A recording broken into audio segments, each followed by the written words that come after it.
হচ্ছে ইস্টার্ন বাইপাসে সকাল 9টা থেকে 11টা পর্যন্ত রেস্ট্রিকশন থাকবে।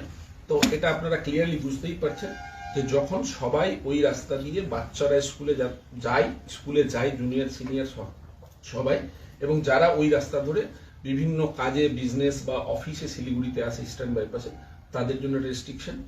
তারপরে 11টা থেকে 2টো পর্যন্ত, মানে 9টা পর্যন্ত খোলা থাকবে। 9টার মধ্যে অনেক গুডস ভেহিকেলস সিকিম থেকে কি কালিম্পং থেকে চলে এলো। তারপরে 9টা থেকে 11টা পর্যন্ত স্কুল আওয়ার্সের জন্য রেস্ট্রিকশন থাকবে। তারপরে আবার 11টা থেকে 2টো পর্যন্ত restriction will be lifted and the goods vehicle will ply in eastern bypass road. তারপরে যখন স্কুল থেকে ফেরার সময় হবে আমাদের বাচ্চাদের, কচি কাচাদের, 2টো থেকে 4টার মধ্যে জুনিয়র সিনিয়র সব সেকশন স্কুল থেকে ফিরে যায়।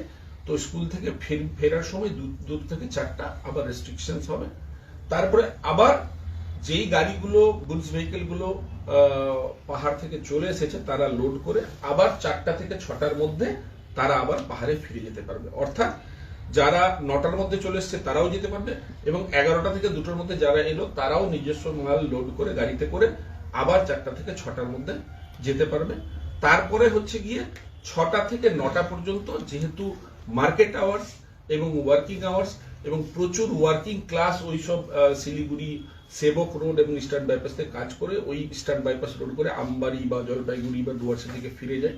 তো দ্যাট রিমেন্স বিজি। 6টা থেকে 9টা পর্যন্ত মার্কেট আওয়ার্সের জন্য রেস্ট্রিক্টেড থাকবে। 9টার সময়, রাত 9টার সময় রেস্ট্রিকশন উইথড্র হয়ে যাবে, লিফট হয়ে যাবে। তারপরে সকাল 9টা পর্যন্ত অ্যাজ ইউজুয়াল গাড়ি চলতে থাকবে।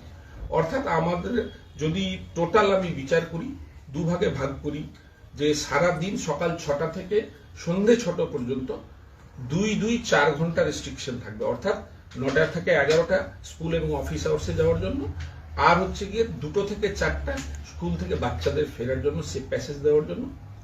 আবার সন্ধ্যাবেলা যারা অফিস থেকে ফিরবে এবং ওয়ার্কিং ক্লাস যারা কাজ করে ফিরবে 6টা থেকে 9টা পর্যন্ত। অর্থাৎ সকাল 6টা থেকে সন্ধ্যা 6টা পর্যন্ত 4 ঘন্টা, আর সন্ধ্যা 6টা থেকে রাত্রি ভোর 6টা পর্যন্ত 6 ঘন্টা। অর্থাৎ out of 24 hours 9 hours there will be restriction, 15 hours will be for goods vehicle. আশা করি এতে আমাদের পাহাড়ের কোনো গাড়ির মুভমেন্টে, গুডস ভেহিকেল এসেন্সিয়াল সার্ভিসেস মুভমেন্টে কোনো অসুবিধা হবে না। আমি আরেকবার রিইটারেট করি যে এই রেস্ট্রিকশন এর আওতায় কিন্তু কোনো goods vehicle with perishable goods, যেই সব গাড়িতে সবজি, মাছ, মাংস, অন্যান্য অত্যাবশ্যকীয় জিনিস যায়, সেটা পড়ছে না।